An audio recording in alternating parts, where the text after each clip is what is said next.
నమస్తే, నేను మీ మధు. ఐబొమ్మ రవి ఈయన గురించి ప్రత్యేకంగా చెప్పాల్సిన అవసరం లేదు. ఐబొమ్మలో పైరసీ మూవీస్ పెడుతూ చాలా ఫేమ్ అయిపోయారు. అయితే ఐబొమ్మ రవిని పోలీసులు కస్టడీలోకి తీసుకున్న విషయం అందరికీ తెలిసిందే. అయితే ఆయన పోలీసులకి సవాల్ విసిరి ఐబొమ్మని బప్పంగా మార్చేసి ఇంకా పైరసీలు మొదలు పెడుతూనే వస్తున్నారు. అయితే ఐబొమ్మ రవి ఇప్పుడు పోలీసుల కస్టడీలో అయితే ఉన్నారు. మరి ఐబొమ్మ రవి ఒక్కడే చేస్తున్నారా, లేదంటే ఆయనతో పాటు ఇంకెవరైనా ఉన్నారా అనే విషయాల గురించి రోజు మనం తెలుసుకుందాం. ప్రస్తుతం మనతో పాటు ఉన్నారు senior journalist doctor Durga Vadlamani గారు. వారిని అడిగి మరిన్ని విషయాలను తెలుసుకుందాం. నమస్కారం. నమస్తే అండి. మేడం, ఐబొమ్మ రవి గురించి పెద్దగా చెప్పాల్సిన అవసరం లేదు. సినీ పరిశ్రమకే శత్రువుగా మారిపోయాడు ఆయన. సో ఐబొమ్మ రవి ఇంత పెద్ద ఒక ఐబొమ్మ అనే యాప్ని నడిపారంటారా, ఆయనతో పాటు ఇంకెవరైనా ఉన్నారంటారా? ఏమో, ప్రహ్లాద్ అని ఒక పేరు వినిపిస్తుంది, అంజయ్య అని వినిపిస్తోంది. ప్రహ్లాద్ నాకు తెలియదని నాటకం ఆడినట్టు కూడా తెలుస్తోంది. ఏది ఏవైనా ఐబొమ్మ పేరుతోటి మొదలుపెట్టి ఇంకా అతని విచారణ కొనసాగుతోంది.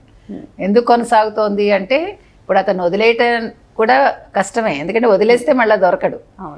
అతని మీద కేసులు నిలవు. అందుకని ఇప్పుడు 3,000 కోట్లు అతని అకౌంట్లోంచి బదిలీ అయిపోయింది, మనకు తెలుసు. అంటే అది మరి ఎవరికి ఇచ్చారు మనకు తెలియదు, పోలీసులు ఇవ్వాల్సిన వాళ్ళకి ఇచ్చుంటారు. అయితే అతని దగ్గర ఒక అకౌంట్ అయినా ఇంకా చాలా అకౌంట్లు ఉన్నాయి అనేది కూడా తెలియట్లేదు. ఇంకొక విషయం ఏంటంటే, అతను ఒకసారి అడిగితే సరిగా చెప్తున్నాడు, రెండోసారి అడిగితే ఉరిమి చూస్తున్నట్టు. అదేంటో మరి 2007లోనే అతను ఏంటి ఫేక్ డ్రైవింగ్ లైసెన్స్ సంపాదించుకున్నట్ట. అది చూడండి, అప్పుడే మళ్ళీ పాన్ కార్డు కూడా దాని మీద వచ్చింది అతనికి. అంటే ఇంకా అసలు ఎలా చేయగలుగుతున్నారు, అది మనకు ఆశ్చర్యంగానే ఉంటుంది. ఇంతలాగా మేము సెక్యూరిటీ పెట్టాము, అంత ఈజీ కాదు అని ప్రభుత్వాలు అంటాయి. కానీ పాస్పోర్ట్లు వచ్చే వాళ్ళకి వస్తున్నాయి, తప్పులు చేసే వాళ్ళు చేస్తున్నారు, ఇవన్నీ జరుగుతున్నాయి. మొత్తం మీద పోలీసులు అయితే ఇతను అన్ని రకాలుగా విచారిస్తున్నారండి. మనకి తెలిసిన విషయమే, అతను ఎలా పట్టుకున్నారు ఏంటి అని. అతని ఐబొమ్మకి ఎవరైతే డిజైన్ చేశారో, పోర్టల్ డిజైన్ చేసిన అతన్ని పట్టుకుని, అతని ఫోన్కి వచ్చిన మెసేజ్ నేను వచ్చాను ఇండియాకి అని ఏదైతే వచ్చిందో అది బేస్ చేసుకుని అతన్ని పట్టుకోవడం జరిగింది. అతని ఫ్లాట్లో అరెస్ట్ చేయడం జరిగింది. ఇది అతనికి కూడా షాక్ అయి ఉంటుంది అన్నాడు, అయితే ఊహించుండడు. ఏది ఏమైనా అతను చేసింది మంచి అనేది మధ్యతరగతి ప్రజలు చెప్పేది. అవును, ఇప్పుడు చూసారా, మధ్యతరగతి ప్రజలకి కొన్ని నచ్చుతాయి. ఇప్పుడు మీకు తెలుసు, అనసూయ విషయంలో శివాజీ చేసిన వ్యాఖ్యలు ఎలా నచ్చాయో ఇవి కూడా అలాగే నచ్చాయి. అంటే మంచి చెడు అనేది మధ్యతరగతి వాళ్ళకి ఒకలా ఉంటుంది, ఉన్నత వర్గాలకు ఒకలా ఉంటుంది అనేది మీకు ఇక్కడ కూడా తేటతెల్లం అవుతుంది. మనం చెప్తున్నది అది. అంటే మీరు టికెట్ రేట్లు పెంచేసి మీరు ఒక పాప్కార్న్ 300కి అమ్మినప్పుడు మీరు అన్ని ఐమాక్స్ థియేటర్లే చేసిస్తారా? సామాన్య మానవులు చూడక్కర్లేదా? అది కూడా క్వశ్చనే. నిజమే మేడం. ఎందుకంటే మనకు అవసరం లేదు. ఇప్పుడు మేము 1000 రూపాయలు పెట్టి మీ సినిమా చూడాల్సిన పని మాకేంటి? అవును, ఇప్పుడు ఐబొమ్మ రవి లేకపోయినా చూడక్కర్లేదు మనం. ఇప్పుడు మీరు ఈ ఫేక్ లేకపోయినా మనకు పర్వాలా, అదే ఎప్పుడు టీవీలో వస్తే అప్పుడే చూస్తారు. మీరు మామూలు మనుషుల కోసం సినిమా తీస్తే మీరు ఈ బడ్జెట్లు తగ్గించుకుని సినిమాలు తీయండి. ఒక ఫ్యామిలీ మూవీకి వెళ్తుంటే 5,000 అంటే నాలాంటి వాళ్ళకి పచారీ సామాన్లు వస్తాయి 5,000 అంటే. అది కాదు. అందుకనే ఇప్పుడు ఇలాంటి వాళ్ళని ఎవరు ఎంకరేజ్ చేస్తున్నారు, ఎందుకు చేస్తున్నారంటే అదే రీజన్. వీళ్ళు ఒక మిథ్యా ప్రపంచంలో బతుకుతారు. వీళ్ళకి ఆనందము కావాలి, కష్టాలు ఉంటాయి, కన్నీళ్ళు ఉంటాయి. ఆనందం కోసం ఇలాంటివి వాళ్ళు ఎంకరేజ్ చేస్తారు. తప్పులు మళ్ళీ మీరు చెప్పలేరు. అందుకే good and bad or relative merits అంటాం మనం. అందుకనే అంటే మీకు మంచి అయింది, నాకు చెడు అవుతుంది, నాకు చెడు అయింది, మీకు మంచి అవుతుంది.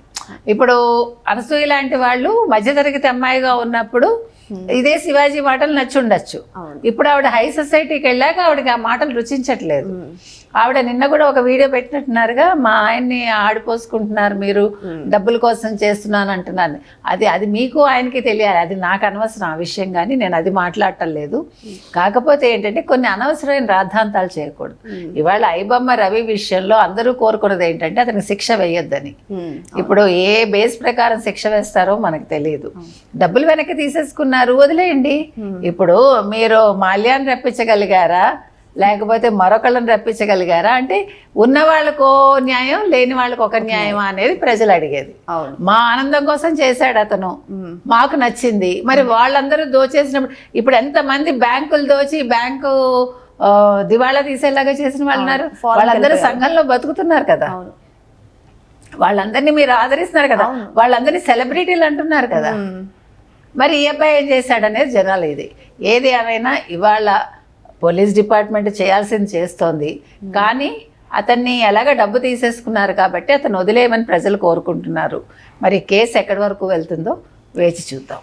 కానీ మేడం ఐబొమ్మ రవిని క్వశ్చన్ చేస్తుంటే అసలు ఐబొమ్మనే నాది కాదు, ఇది దాంట్లో నేను పైరసీ పెట్టానేమో, ఒకసారి చూపించండి, ప్రూఫ్లు చూపించండి, మళ్ళీ పోలీసులకే సవాల్ విసురుతున్నారు. అవును, అది మరి వాళ్ళే ప్రూవ్ చేసుకోవాలి. మనకు అందులో అంటే టెక్నికల్గా మనకు అంత తెలియదు. అతను చాలా తెలివిగా చేశాడు. అందులో మనం గతంలో కూడా చెప్పాం, అతని తెలివితేటల్ని మీరు ఉపయోగించుకోండి, అతన్ని క్షమించండి అని ప్రజలు అడిగారు కూడా. మనం కూడా అదే చెప్తాం. అతను ఐబొమ్మ యాప్ ని ఫారెన్ లో నిర్వహించారా లేకపోతే ఇండియాలోనే ఉన్నారా? ఇండియాలో ఉండే నిర్వహించుంటాడండి. అందులో మనకి డౌట్ అక్కర్లే. ఇక్కడ ఫేక్ ఇవన్నీ తెచ్చుకున్నవాడు అది పెద్ద విషయమా? బుర్రుండేవాడు ఎక్కడ ఒక చిన్న రూమ్ లో ఉండి కూడా పనిచేస్తాడు. అది అమెరికానా లేకపోతే ఆస్ట్రేలియానా అక్కర్లా, భారతదేశంలో ఒక చిన్న కుగ్రామంలో ఒక చిన్న పూరి గుడిసెలో కూడా చేయగలడు. ఏదేమైనా సరే ఐబొమ్మ రవి విషయం అయితే రోజు రోజుకి నిజంగానే చాలా ఇంట్రెస్ట్గా మారిపోతుందని చెప్పొచ్చు. బికాజ్ ఎందుకంటే మధ్యతరగతి ప్రజలు ఎంతగానో ఆదరిస్తున్న రవి బయటికి రావాలని చెప్పి చాలా మంది కోరుకుంటున్నారు. ఒకవేళ బయటకు వస్తే మళ్ళీ ఇటువంటి యాప్ని ఏది నిర్వహిస్తారో అని అటు పోలీసులు ఇటు సినీ పెద్దలు కూడా భయపడుతున్నారు. మరి ఈ వివాదం ఎంతకు దారి తీస్తుందో వెయిట్ చేసి చూడాల్సిందే. Thank you so much. Thank you.